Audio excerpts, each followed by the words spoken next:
What's up po sa inyo mga kabaryan. Nandito na naman po ulit tayo. Nagbabalik sa channel ko ngayon. Ang ating pong i-unboxing ngayon ay 2 pirasong parcel. Samahan nyo po ako.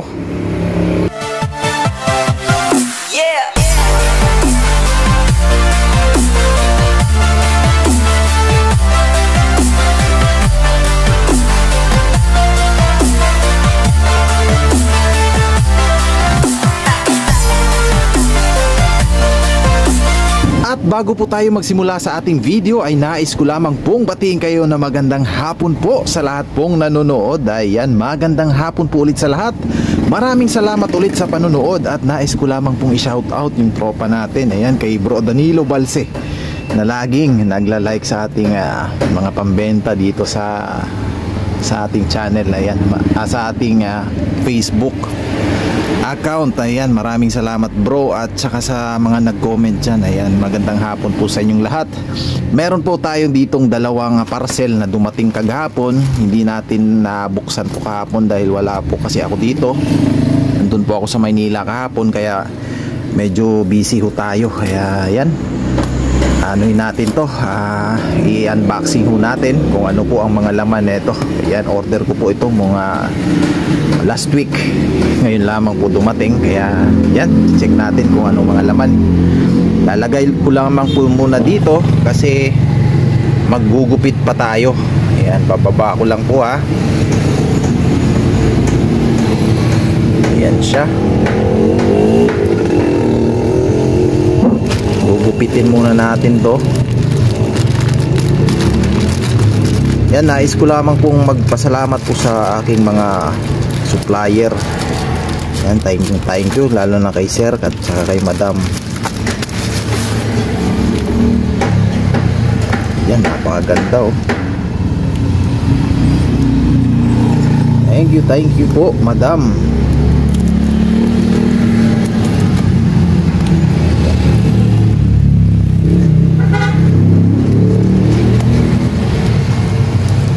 Napakaganda ng regalo niya sa atin.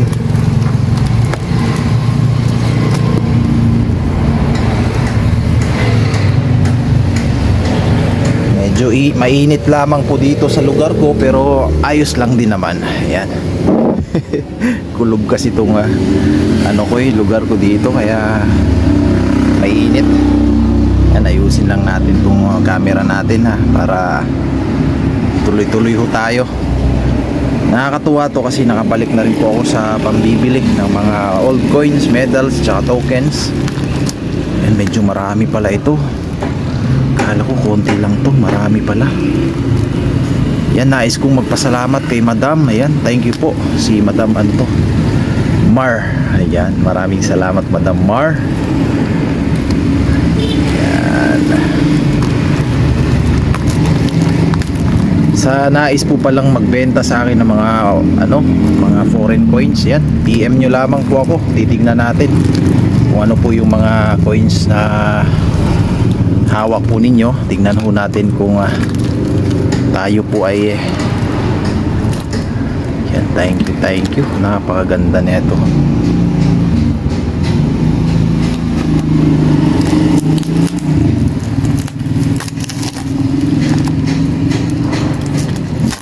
Ito po ay Chinese coin, copper. Ito yung dragon, napakaganda.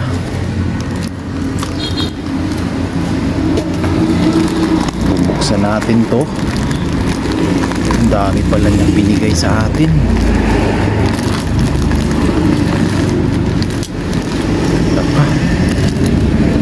Kala ko konti lang, marami pala. Yan, maraming salamat po. Tanggalin muna natin tong mga plastic dito. Ayan. Meron pa tayong laki ng medal na to. Hindi ko kilala tong medal na to, pero malaki siya. Ayan, tabi muna natin to. Tsaka isa-isahin natin yan maya maya. Mahaba po ito na video, sana po panoorin nyo po ng mahaba kasi marami ko kasi itong coins na to, kaya tiis-tiisin nyo lang munang manood. habang tayo ay nag-unboxing. Hindi rin po ako tawag dito kung anong mga nadadagdag dito, nababawas, basta marami po kasi ito. Ito naman ay mga common lang naman to na tawag dito na parcel, pero nakalagay sa tawag dito, nakalagay ho ito sa coins album. Yan, nakakatuwa lang po dito kasi napakamura ko lamang po ito nabili, kaya greenab ko na po yung pagkakataon. Yan, okay, nais ko lang magpasalamat sa ating supplier ulit, kay sir. Yan, hindi ko na pangalanan kasi ayaw niya magpapangalan. Ayan,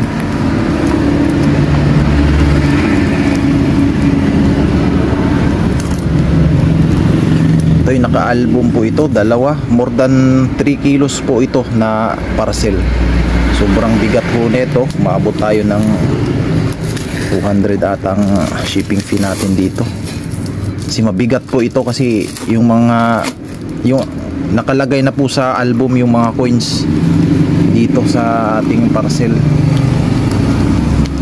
Kaya nakakatuwa lang din at napapasalamat din ho ako. At first time ko lang naka-transaction itong supplier natin, kaya legit naman. Mahirap kasi ngayon magbili-bili ng coins na hindi natin sigurado, baka tayo ay mawalan ng coins. Maraming beses na po kasi nangyari sa akin yun na na-scam. Kaya ganun talaga ang buhay, minsan talo, minsan panalo. Yan siya, grabe ang pawis ko dito, init kasi. Malaki pala to na album, kala ko maliliit lang. Ayan po siya, ang dalawang album po ito na puro mga common lang naman ito na coins. Nagustuhan ko lang tong, may mga gusto lang kasi ako dito na mga coins na iba, mga common lamang po ito, at saka mga old type, mostly mga Queen Elizabeth po ito na coins na commemorative. Yun po ang habol ko dito, yung commemorative, kasi bibihira na ho kasi itong mga ganyan design na commemorative. Yan, napakabihira na ho yan sa panahon ngayon, kaya ako siya kinuha. Ayan siya, mga common lang naman na mga coins, pero at least okay naman, marami siyang commemorative type. Yun ang habol ko talaga dito. Ayan siya, mostly mga Queen Elizabeth II ito. At saka mayroon kasi akong napansin din dito na kakaibang coins, which is ito siya. Kunin natin itong isang piraso. Malaki ito na coin, pero napaka-rare na ho nito. Ngayon ko lang nakita tong coins na to, na sa tagal-tagal kong pagbabarya. Ngayon ko lang siya na-encounter. Ito po siya. Ito po ay isa to sa mga barya ng Middle East. Yun. Alam ko commemorative coin ito, pero napakahirap po itong hanapin. Ayan, coins ito ng Middle East. Hindi ko lang sure kung anong banda. Isi-search pa natin yan. At the rest naman ay mga Philippine old coins naman. Yan, mga commemorative type.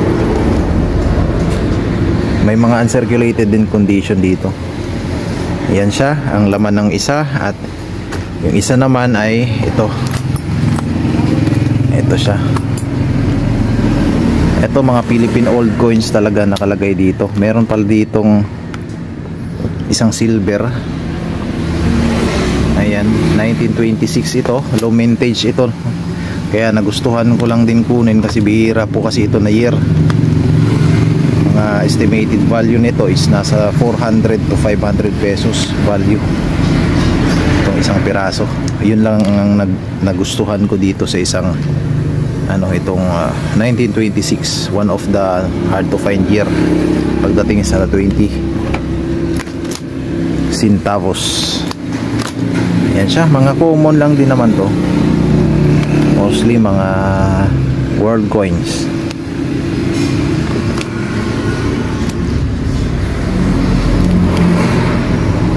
Yan siya, makikita nyo, mga common lang. Kaya ako to green up dahil din dito sa mga commemorative type na Queen Elizabeth. Nangongolekta kasi ako niyan. Yun yung habol ko talaga dyan. Tsaka yung mga Philippine old coins, nandito na rin sila nakalagay.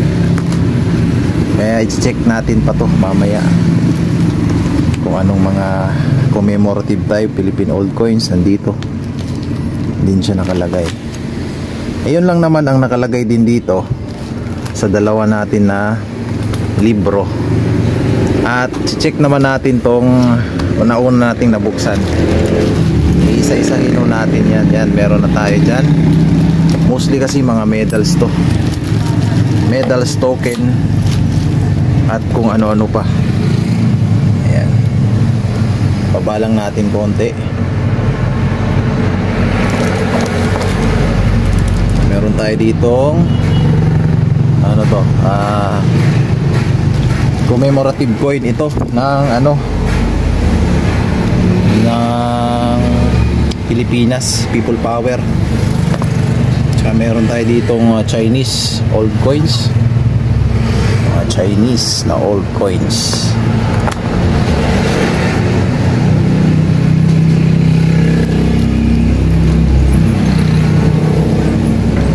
Ganda talaga nung binigay sa atin ng coins.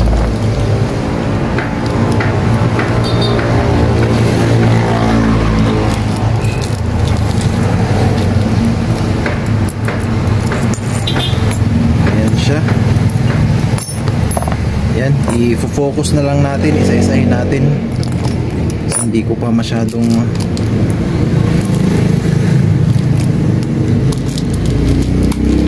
isa-isahin natin to kasi hindi ko masyadong maaninag. Buksan ko muna lahat para makita ho ninyo.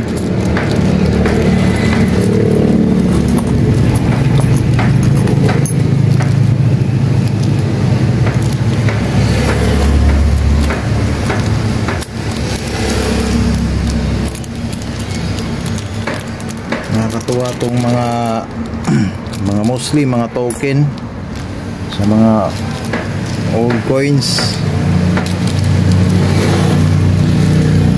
Hindi ko talaga in-expect to na ganito kadami.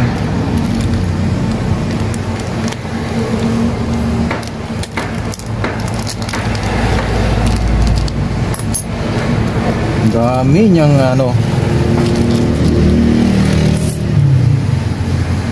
pa. Galing. Wala akong masabi dito.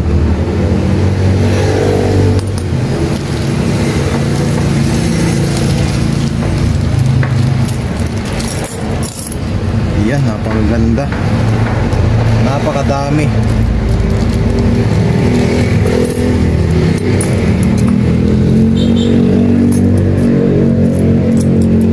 Yan po yung parcel natin na dumating. Bukod dito sa ating mga nakalagay sa coins album, yan po ang mga parcel na nakuha ko natin. Yan, thank you po. Hindi ko na ito mabibilang kasi napakadami ho talaga yan. Kaya nais ko lang magpasalamat sa kasabayan ko sa coins industry, kay Madam. Thank you po dito sa mga parcel na to, Madam. Ayan, nais ko lang na magpasalamat. Dami, hindi ko ni-expect to. Gaganda pa. Promise, wala akong masabi, oh. Grabe.